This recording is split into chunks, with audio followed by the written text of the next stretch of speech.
Most service businesses are spending a lot of money on marketing, but their funnel looks more like a leaky bucket and leads are falling out of it at every step. Today, I'm going to talk about the top 7 of these holes, exactly where they are, how much they're costing you, and how to fix each one of them. I've spent the last couple of years building AI automation systems for businesses in different industries, from medical practices to architectural firms to plumbers to e commerce and so on. Overall, over 20 different projects. And one of the things that I keep seeing is that businesses are spending more and more money on ads, and they think the problem is in getting more leads, when actually it's more about keeping those leads. So by the end of this video, you will know exactly which one of these 7 leaks are affecting you and how to fix them. And most of these can be fixed in under a day. We're going to walk through each of these 7 in order from when the lead first contacts you to long after you provided the service. And along the way, for each one, I'll give you the data, how much it's costing you, how to fix them, and at the end, I'll show you how they all feed into each other so that even fixing one or two of them can have a massive impact on the business. Now, leak number 1 is slow response times. A service business on average takes 47 hours to respond to a lead. That's 47 hours, it's nearly 2 full days. And 63% of businesses never respond at all.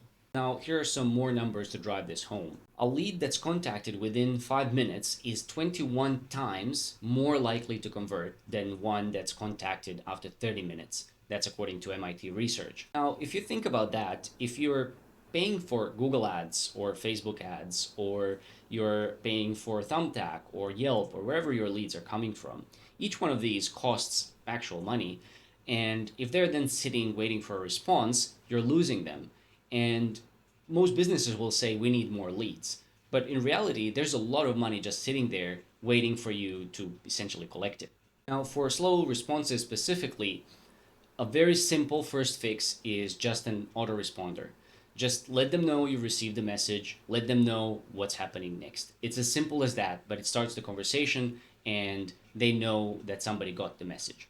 Now, if you want to take it a step further, today it's possible to automate this with AI, and you can respond more intelligently, you can actually answer questions, you can book them in, and so on. So let's say you do respond fast. Great.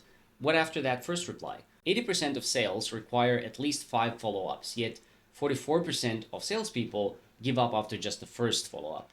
And over 92% of them will never reach the 5th follow-up. That's a huge disconnect there between how much follow-up is actually needed, how much is done, and the resulting essentially loss of leads. So 60% of customers will say no 4 times before they say yes. There's more. Sales have only a 2% success rate after a single contact. So what that looks like is the lead comes in, you reply, maybe you have a conversation, and they go, let me think about it. And then after that, basically nothing. They move on, you move on, and the contact is lost. Now, the fix for this, again, is pretty simple. You need a follow-up sequence, 5 touch points across maybe 2 to 3 weeks, and you can automate the whole thing so you don't have to think about it. It just happens on autopilot. And AI these days can even personalize the follow-ups so that it references the things that you maybe talked about, that the lead inquired about, anything specific about them that you might have. And so that follow-up sounds a lot more personal and a lot more human, ironically.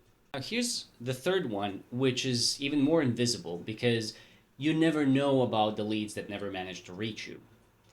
And the thing is, about 62% of all calls go unanswered, and 88% of the people who call will never call back, which means you've lost them.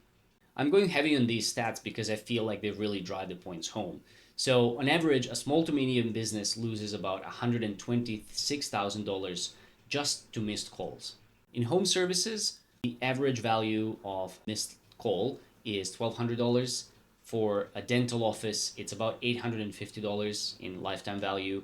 And for a law firm, it might be $5,000 plus. So even at $850 and 10 missed calls a month, which is very low, for most businesses a lot higher, that's over $100,000 per year in lost revenue. This is not visible. Nobody calls you just to tell you they couldn't reach you before. I mean, generally, no. So you don't even know that this is happening, so it's hidden. but it has a real cost. So the fix here is, at a very minimum, have automatic callback replies, meaning when somebody calls and reaches your voicemail, they should automatically get a message saying, sorry, I couldn't pick up the phone. I'll get back to you shortly. Or maybe, how can I help?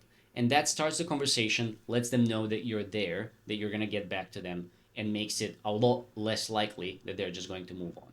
Now, of course, AI can take this further, and if you employ an AI voice agent, it can actually take the call, it can understand what the question is about, it can qualify the customer, it can answer questions for them, and it can even book them in for either an actual call with you or even for a service. So let's say the lead has actually reached you, you followed up, you got the job.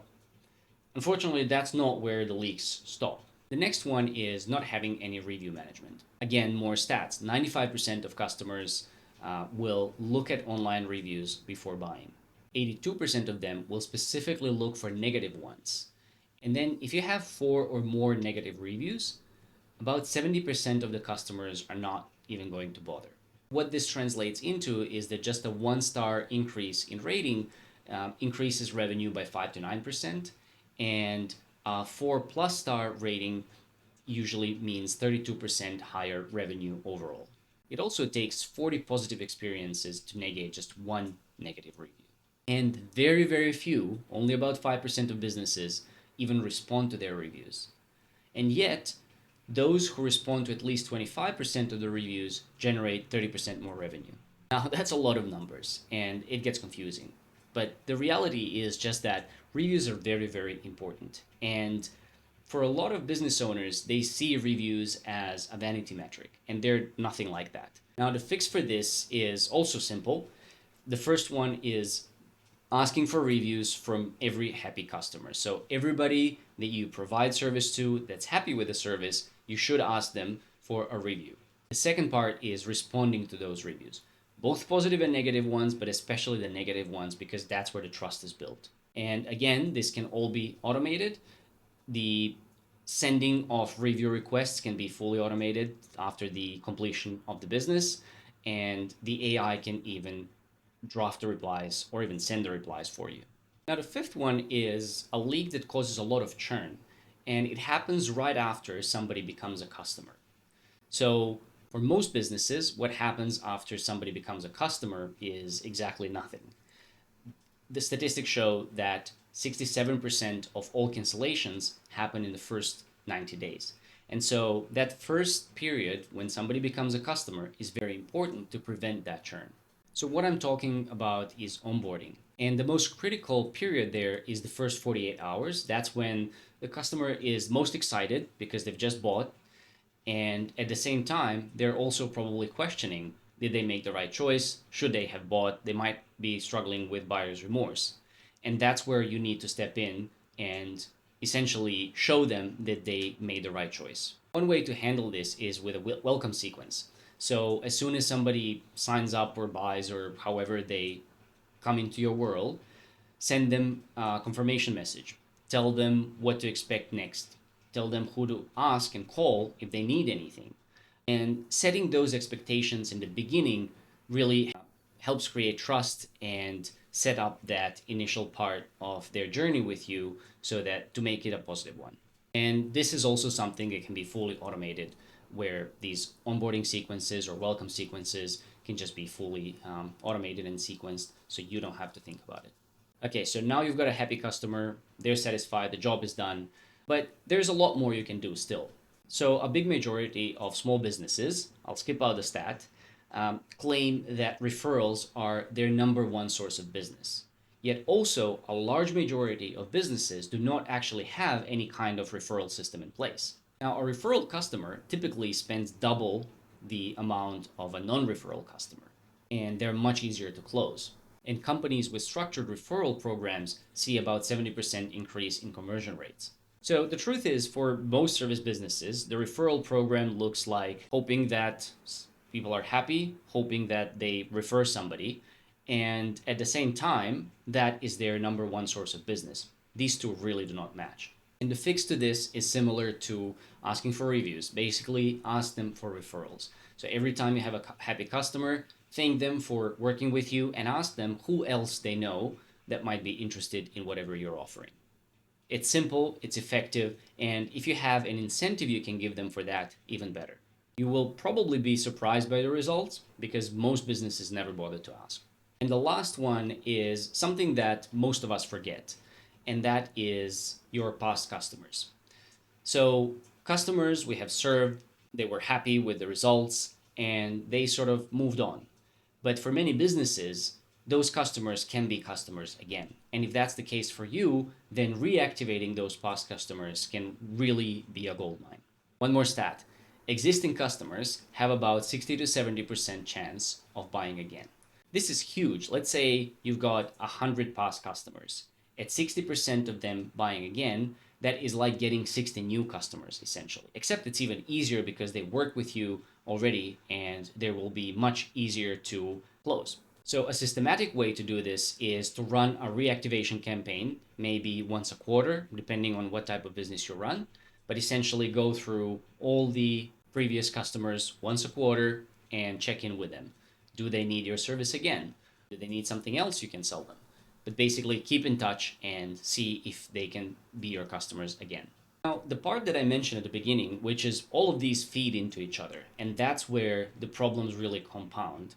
So if you think about the whole sequence is somebody comes in, you let the lead grow cold, you never follow up, maybe they leave a bad review, maybe somebody reads that review and a bad review is going to affect the next 10 or 20 or 100 or 1,000 customers who are going to skip you because of that bad review.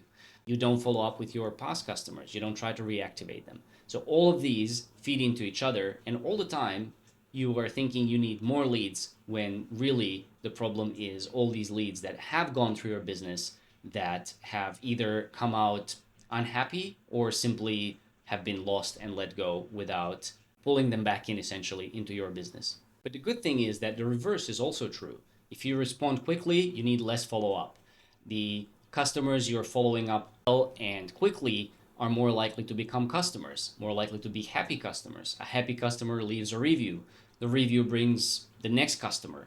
A happy customer also brings referrals. And all of that plays into each other and brings more and more customers and the same customers to spend more with you. And that's why I build AI systems for businesses, because when you automate these touch points, suddenly everything starts building on top of each other and it can make a huge impact on the business. So let's recap these 7 biggest leaks, in my opinion. So the first one is slow response times, and the fix is to respond quickly, ideally under 5 minutes. The second one is no follow-ups. Remember, you usually need 5 touch points in order to close a sale. Number 3 is missed calls, and the solution for this is auto replies, or even better, an AI receptionist. The fourth one is poor review management, and this should be automated both for asking for replies and for replying to reviews. Sorry, asking for reviews and replying to reviews. Number 5 is the poor onboarding system. So you should have a welcome sequence in the first 48 hours or so. Number 6 is no referral system. So for something that businesses admit is their number one source of business, it's very woefully underdeveloped in most of these businesses. And number 7 is ignoring past clients. And they're usually a gold mine of new business, but from existing clients. Now, of course, you don't need to fix all 7 at once. Just pick the one that you think is the most damaging to your business and try to fix that. If you can't choose, I would say probably number 1, which is slow replies. And just try fixing them one by one. And I can almost guarantee that the results are going to be worth it. Now, if you want help plugging these leaks with AI, that's what I do. Send me a message and I can see how I can help you.